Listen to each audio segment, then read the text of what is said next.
une percée remarquable, ils menacent directement la sécurité nationale de l'Arabie Saoudite en s'attaquant à des installations pétrolières, en s'attaquant à des structures sensibles, même en s'attaquant aussi à des installations, des structures sensibles au niveau des Émirats Arabes Unis. Donc, le conflit au Yémen, la question du Hezbollah au Liban, la domination du lobby iranien au Liban, au Yémen et en Irak inspire énormément de craintes aux pays du Golfe qui ont été forcés depuis 2020 à conclure les accords d'Abraham et à se réfugier un petit peu derrière la puissance israélienne pour constituer un front commun contre les intérêts iraniens. Mais il n'y aura pas que l'Iran qui sera visé. Parce que moi, je crois dans leur déclaration, ils disent que l'Iran et ses mandataires. Je connais les mandataires de l'Iran. Le Hezbollah au Liban, la Syrie de Bachar al-Assad, le Houthi au Yémen, quelques mouvances pro-iraniennes au Irak, et après. Dans le langage de certains lobbies marocains, ils disent que l'Algérie est l'un des mandateurs de l'Iran. Le Maroc est l'un des piliers de cette nouvelle alliance. Je dis de certains lobbies marocains bien introduits au sein de l'establishment marocain.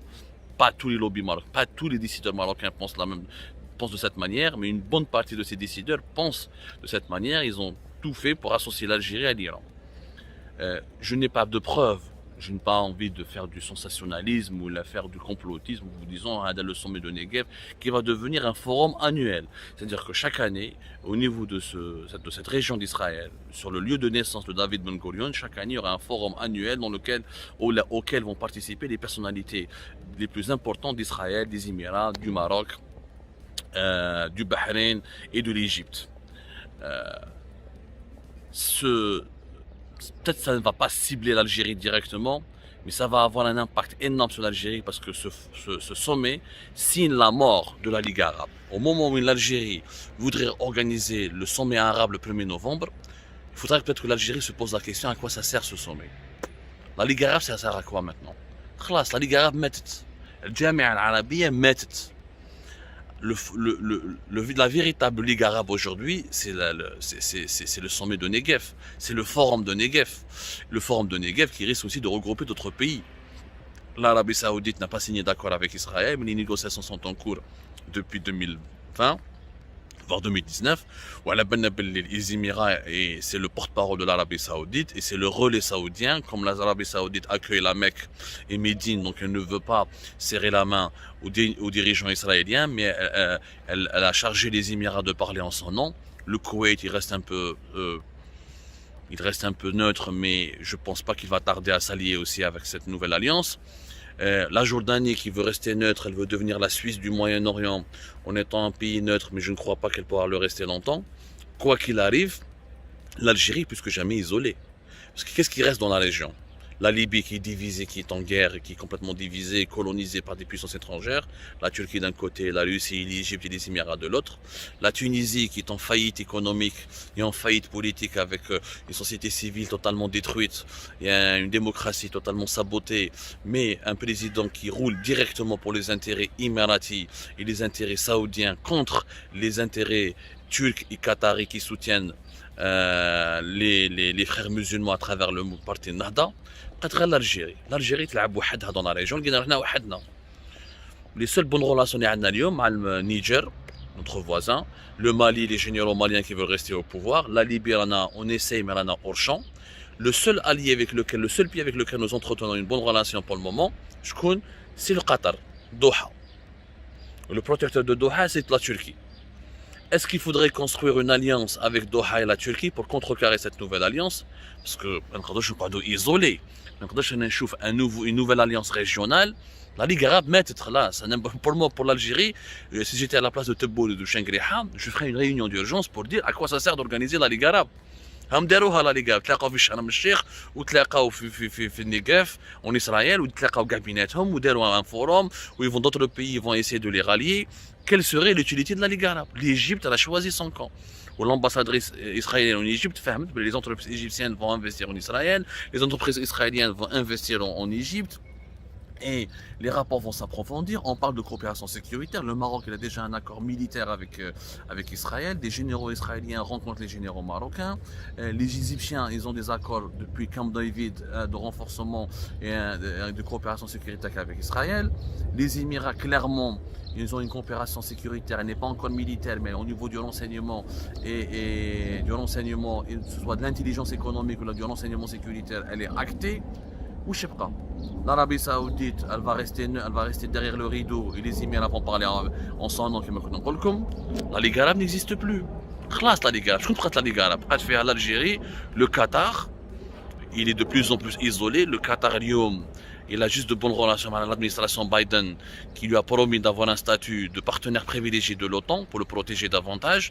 Et ça c'était le lobbying de Erdogan parce que c'est Erdogan qui est le protecteur du Qatar contre ses voisins. C'est vrai que le Qatar a repris ses contacts et ses relations avec ses voisins après pratiquement plus d'une année de rupture des relations diplomatiques. Il y a eu un blocus, rappelez-vous de ce qui s'est passé récemment. Si je ne me trompe pas, c'était entre 2018-2019 ou la 2017-2018. On a tous assisté à cette actualité régionale et internationale. Donc l'Algérie, elle va contourner cette nouvelle alliance. C'est ça le plan de notre régime. Quel est le plan?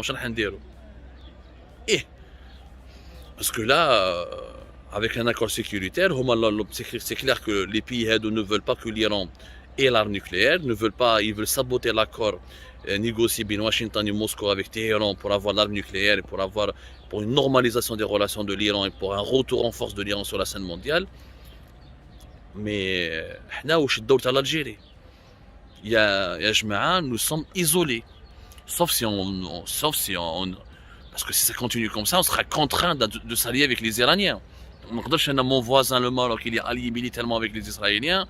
On Libye, il y a une guerre. Les Turcs, ils prennent les Turcs une portion. Les Russes, les Égyptiens, une portion. Les Émiratis, les Français ou les Européens, une portion. On a le Mali qui est complètement détruit au sud. On a un problème de transition démocratique. Mais la junte malienne va rester au pouvoir. Le Niger, très pauvre, très instable. Le Burkina Faso, pas très loin de chez nous, s'est effondré. Le djihadisme, les islamistes, les groupes islamistes armés font malheur jusqu'au nord du Bénin. La Mauritanie, on a de bons rapports avec elle, mais la Mauritanie, c'est un état très fragile. Et les Mauritaniens ont de bonnes relations avec les Israéliens. Et il est aussi peut-être même envisageable que la Mauritanie rejoigne cette alliance, nouvelle alliance moyen-orientale à travers les sommets de Negev. C'est aussi très probable. Où je ne sais les Tunisiens en faillite, ou le Qatar est بعيد, ou le Qatar est la Turquie ou l'OTAN. Où je ne sais pas. Comment protéger nos intérêts dans la région? Comment assurer notre stabilité? Comment assurer notre sécurité? Comment se positionner sur l'échiquier géopolitique régional et mondial? Que veut l'Algérie aujourd'hui? Voilà. Le Maghreb, si on s'était réconcilié avec le Maroc, où on avait géré le problème tunisien entre Maghrébins, et on n'a pas laissé les Libyens se jeter dans les bras des Turcs et des Russes et des Égyptiens. Le Maghreb, on pourrait on pourrait partager les mêmes intérêts et affronter les mêmes menaces. Mais aujourd'hui, nous sommes entourés de pays qui ont pactisé ou colonisé par des puissances étrangères. Comment on peut s'épanouir dans ce contexte? Comment on peut garantir notre développement, notre sécurité? Le monde est en train de changer de façon spectaculaire, comme l'a dit l'ambassadrice israélienne en Égypte. Et l'Algérie est exclue de cette dynamique de changement. Et cette dynamique de changement, nous مازلنا نتبعوا في la Ligue arabe. ونتبعوا في هذوك لي بونسي. واش la Ligue arabe واش يدير بها؟ La Ligue arabe خلاص ماتت. Le sommet à Alger, le 1er novembre, va servir à quoi? La Syrie va revenir. Bachar al-Assad n'a pas attendu l'Algérie. Alors il y a 2-3 semaines de cela, في Abu Dhabi, où تلاقى مع les Émirats. Où les Émiratis ont commencé le processus de réconciliation avec les Syriens. Pour faire plaisir aux Russes. Et pour ne pas laisser le Bachar al-Assad uniquement dominé par les Iraniens. Donc le sommet d'Alger va servir à quoi? Tu vas accueillir des pays qui ont déjà pactisé avec Israël, qui ont déjà organisé un forum avec Israël, qui ont déjà fait une alliance avec Israël et qui développent des agendas uniquement avec Israël. Donc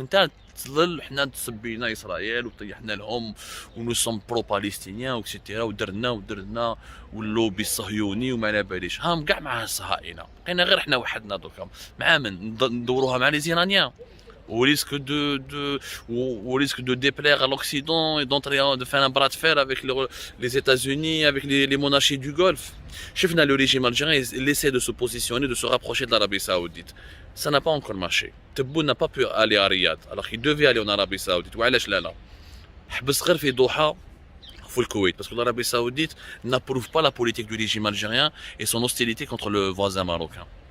Parce que l'Arabie Saoudite n'approuve pas le soutien du régime algérien à la junte malienne. Parce que l'Arabie Saoudite n'approuve pas l'hostilité de l'Algérie du régime algérien contre le maréchal Haftar. Donc il n'y a pas de terrain d'entente. Il y a juste des discussions. Et pour le moment, aucune visite d'État n'a été possible en Arabie Saoudite. Donc, قعدنا غير مع القطر. Donc إذا نديروا une alliance entre Qatar et la Turquie, حاجة واحدة أخرى. Mais je pense que si ça continue comme ça, l'Algérie devrait sortir de la Ligue arabe et de dire que la Ligue arabe, il faudra la dissoudre. إما ندخلوا فيها إسرائيل وخلاص ونتفاهموا نقول la Ligue arabe إسرائيل راهي داخل فيها، إما نحبسوها كاع la Ligue arabe ونديروا des blocs régionaux.